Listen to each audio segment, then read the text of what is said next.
Welcome to our channel. నేను నవీన్. ప్రస్తుతం సినీ ఇండస్ట్రీలో చిరంజీవి గారికి ప్రభాస్ గారికి మధ్యన చిచ్చు ఎవరో పెట్టారనుకుంటే అది మన భ్రమే. కానీ రేవంత్ రెడ్డి గారే అంటున్నారు కొంతమంది. ప్రస్తుతం ఆ వ్యాఖ్యలు జరుగుతున్న పరిస్థితులే వైరల్గా మారుతున్నాయి. ఆ టాపిక్ గురించి మనతో మాట్లాడడానికి fire brain, social activist, political analyst Krishnakumari గారు ఉన్నారు. మేడంతో మాట్లాడదాం. నమస్తే అండి. ప్రస్తుతం చిరంజీవి గారికి ప్రభాస్ గారికి మధ్యన రేవంత్ రెడ్డి గారే చిచ్చు పెట్టి అంటారు కదా, చలిగాలుతున్నారని. ఈ వార్తలు నిజమేనండి, లేకపోతే ఎందుకు ఆ వ్యాఖ్యలు ఇప్పుడు వైరల్గా మారుతున్నాయి? అంటే నేను పూర్తిగా అంగీకరించట్లేదు ఈ వ్యాఖ్యలతోటి. అసలు గోలంతా ఎక్కడొచ్చింది అంటే, రాజాసాహెబ్ సినిమాకి టికెట్ రేట్ల గురించి వాళ్ళు అప్రోచ్ అయ్యారు, పెంచడం కుదరదన్నారు. ఇప్పుడు శివశంకర్ ప్రసాద్ సినిమాకి గ్రీన్ మ్యాట్ టికెట్ రేట్లు పెంచారు అనే దాని దగ్గర వివాదం కొనసాగుతుంది. ఇప్పుడు కేవలం టికెట్లే, ఇంకేముంది? ఎవరిది చూసినా డబ్బులు గోలే తప్పితే రెండోది కనపట్టలా.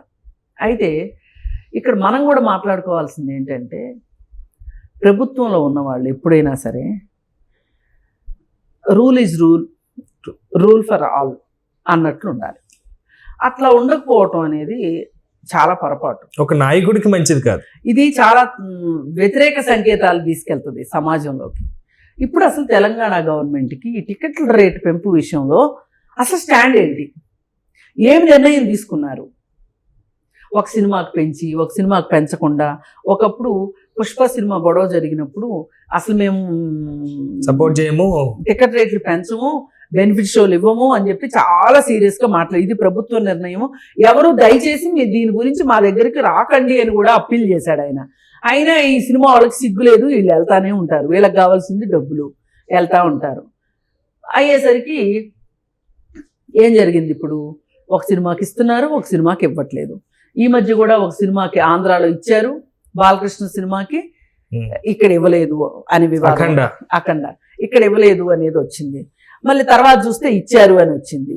ఇవన్నీ ఎలా ఉందంటే, అసలు వీళ్ళు తీరిక ఉండి చేస్తున్నారా, తీరిక లేక చేస్తున్నారా, కావాలని చేస్తున్నారా అనేది కూడా అర్థం కావట్లేదు. ఇది చాలా తప్పుడు సంకేతాలు వెళ్తాయి సమాజంలోకి. నేను మళ్ళీ చెప్తున్నాను, ఎవరికైనా ఒకటే. ఇప్పుడు ఆంధ్ర గవర్నమెంట్ ఇచ్చింది కదా అని చెప్పంటే మీరు ఇవ్వాలని ఏం లేదు, మీరే పరిస్థితులు కదా, వాళ్ళ ఇష్టం.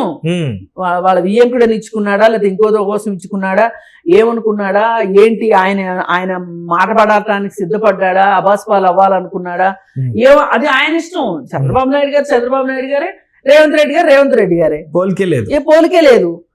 మీ ఇద్దరికి ఎక్కడ ఏ అంతర్రాష్ట్ర సంబంధాల విషయంలోనో జల వివాదాల విషయంలోనూ మీ ఇద్దరు కూర్చుని మాట్లాడుకోవాలనుకుంటే మాట్లాడుకోండి, ఎవరు కాదనరు. కానీ ఇప్పుడు ఆయన పెంచాడు కాబట్టి మీరు పెంచాల్సిన అవసరం లేదు. ఇప్పుడు మీరు పెంచలేదు కాబట్టి పోటీకి వాళ్ళు పెంచాలని లేదు. అందుకని ఈ విషయంలో కొంచెం ఆలోచించాలి అని చెప్పి నేను కోరుకుంటున్నాను. కానీ ఇక్కడే కదండి అసలు విషయం ఏంటంటే, ఎందుకు చిచ్చు పెట్టారన్న అంశంలోకి వెళ్తే కొంచెం డెప్త్గా ప్రేక్షకులు క్లారిటీ ఇస్తున్నారు. ఎప్పుడైతే ఒక రీసెంట్గా ఒక ఫ్యామిలీ ఫంక్షన్లో అనుకుంటా ప్రభాస్ గారి పెద్దమ్మ కేటీఆర్ గారిని కనిపించినప్పుడు ఆప్యాయంగా మాట్లాడుతూ, నెక్స్ట్ మందే గవర్నమెంట్ నాన్న, అట్లా సరే అమ్మ భోంచేశారు, లోపలికి వెళ్తున్నారు, వెళ్ళిపోతున్నారా, ఇట్లా కేవలం కేటీఆర్ గారిని నెక్స్ట్ గవర్నమెంట్ మందే అన్న రాజకీయమైనటువంటి 2 మాటలు, నెక్స్ట్ మందే గవర్నమెంట్, ఆ రీజన్ తీసుకొచ్చి ప్రభాస్ గారి సినిమా పైన ఇంత జరగడానికి కారణం అదే అంటున్నారు. ఇది రాజకీయంగా రంగు పులుతున్నారు. ఇది చాలా తప్పు మాట. ఎందుకంటే ఇప్పుడు వాళ్ళ పార్టీ వాళ్ళు చాలా మంది అనుకోవచ్చు, వాళ్ళ అభిమానులు చాలా మంది అనుకోవచ్చు, అసలు కాంగ్రెస్ పార్టీ రావాలి అని చెప్పి చాలా మంది అనుకున్నాం. ఆ రోజు అనుకున్నాము, దానికోసం పనిచేశాం కూడా. అయితే అయినప్పటికీ కొంతమంది కేసీఆరే రావాలి అనుకున్నారు. అనుకునే వాళ్ళు అనుకుంటారు, అనుకున్నంత మాత్రాన అయ్యేది ఆకుండా ఉండదు, అయ్యేది అవ్వకుండానూ ఉండదు. అందుకని చెప్పి మనం ఇలాంటి విషయాల్లో ఇంత చిన్న విషయానికి రేవంత్ రెడ్డి అంత స్కెచ్ చేశాడు అని నేను అనుకోను. ఎందుకంటే అంత తీరికలు ఉన్నాయని నేను అనుకోను. ఇలా వీళ్ళంటే తీరికగా ఉంటారు కాబట్టి లింక్లు వేసుకుంటారు, కానీ అది కాదు ఇక్కడ పాయింట్. ఇక్కడ ఏంటంటే ప్రొడ్యూసర్స్ వాళ్ళకి డబ్బులు, ఎగ్జిబిటర్స్ కి డబ్బులు ఇక్కడ వచ్చేది. ఎవరైతే ఆ సినిమాని కొంటారో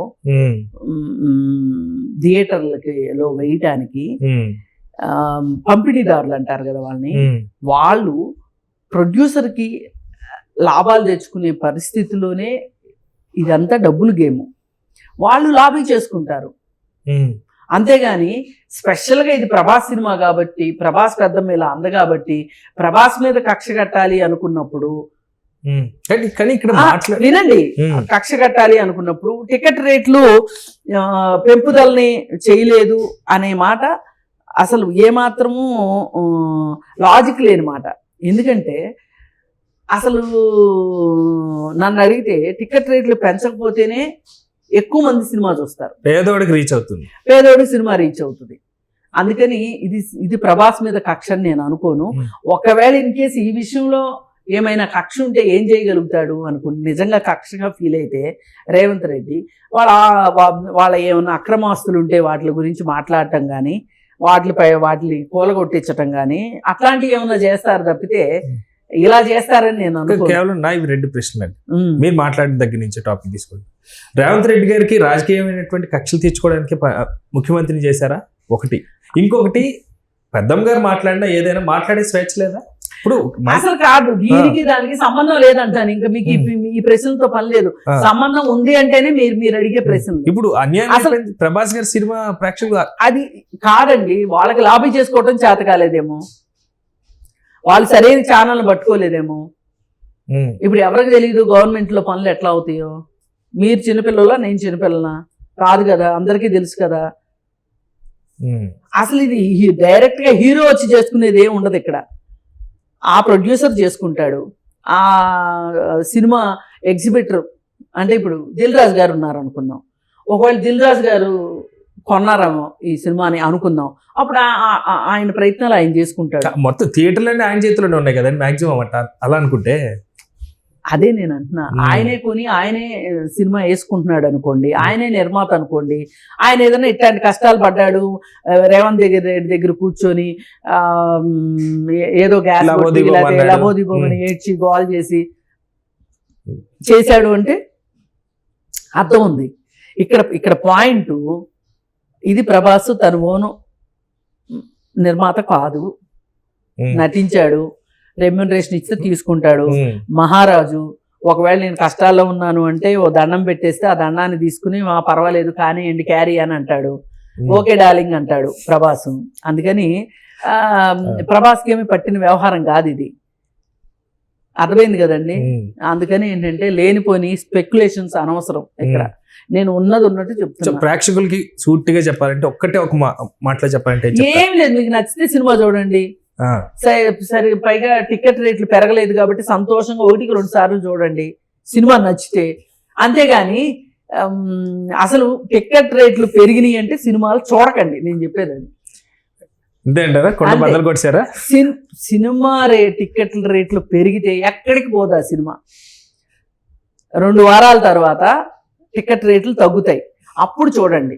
ఎందుకు పుష్ప సినిమా అప్పుడు టికెట్ రేట్లు తగ్గిన తర్వాత సినిమా చూశారు చాలా మంది, అప్పుడు పెరిగినాయి కలెక్షన్స్. అర్థమైంది కదా. ఇప్పుడు అందరికీ పిచ్చి అభిమానమే ఉండదు కదా అభిమానులకి. ఇప్పుడు నేనున్నానండి, నేను ఎట్టి పరిస్థితిలోనూ చూడను ఏది టికెట్ రేట్ పెరిగి ఉన్నప్పుడు.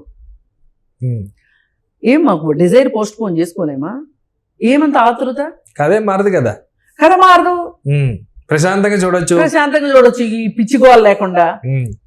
అందుకని ఏంటంటే ఎవరైనా సరే వాళ్ళని చంపబెట్టులాగా ఉండాలి అంటే ఏం అభిమానుల జేబులే అంత జేబుల్లోకి చేతులు పెట్టి తీసుకునే హక్కు ఎవడిచ్చాడు మీకు? అసలు అభిమానులు అంటే అంత చులకనైపోయారా? అభిమానులకు అసలు ఫ్రీ షో వేసి చూపించాలి నన్ను అడిగితే. వాళ్ళు ఎండ అనకుండా వాన అనకుండా పోస్టర్లు వేసుకొని తిరిగి పెద్ద పెద్ద బ్యానర్లు కట్టి పూలాభిషేకాలు పాలాభిషేకాలు కొబ్బరికాయలు కొట్టి నానా గందరగోళం చేసి వాళ్ళు అసలు చొక్కాలు చించుకుని తగాదాలు పడి ఆ ప్రేక్షక అభిమానం పెరిగిపోయి లక్షల్లోకి వీళ్ళే కొనుక్కుంటున్నారండి. ఆపోజిట్ ఫస్ట్ టికెట్ ₹1,00,000 అదే కదా మరి. అది మరి ఒళ్ళు కలిసిన వ్యవహారాలు అండి, అవి వదిలేయండి. మామూలుగా రాత్రిపూట షోలు వేస్తుంటారు కదా, దాని టికెట్ ఆ మధ్య 1200 రూపాయలు కూడా నడిచినాయి కొన్ని బ్లాక్ సినిమాలకి. లో కూడా ఇప్పుడు బ్లాక్ కాదు అసలు, టికెట్ రేట్ అఫీషియల్ గా కూడా అంత రేటు పెట్టి కొన్నారు. ఏమంత అవసరం ఏమొచ్చింది? మీరు వెళ్ళకండి, మీకు ఎంత ఇష్టమైనా సరే ఇంక వెళ్ళాక మాట్లాడొద్దు. మీకు నచ్చింది మీరు చేశారు. నేను మాట్లాడేది అభిమానుల గురించి కాదు, సామాన్య ప్రేక్షకుల గురించి నేను మాట్లాడేది. మీరు వారం రోజులు 10 రోజులు సినిమా చూడకండి. మనం తెలియకుండా 2 వారాలే కదా టికెట్ రేట్లు పెంచితే కూడా 2 వారాలే కదా. 2 వారాల తర్వాత ఆ సినిమా గట్టి సినిమా అయితే ఉంటది, లేదంటే ఓటి సినిమా అయితే ఓటకుండా ఓటీటీలోకి వస్తుంది, ఓటీ తర్వాత ఓటీటీలోకి వస్తుంది. అది ఇది కాదంటే ఫీచర్ ఫిల్మ్ లాగా టీవీలో వస్తుంది. అది చూద్దాం, ఏంటి దాని గురించి అంత కంగారు. అందుకని మనము సినిమాలని సినిమాల్లాగా చూద్దాం, వెర్రి అభిమానంతో చూస్తే ఇలాగే ఉంటుంది. Thank you and thank you so much madam.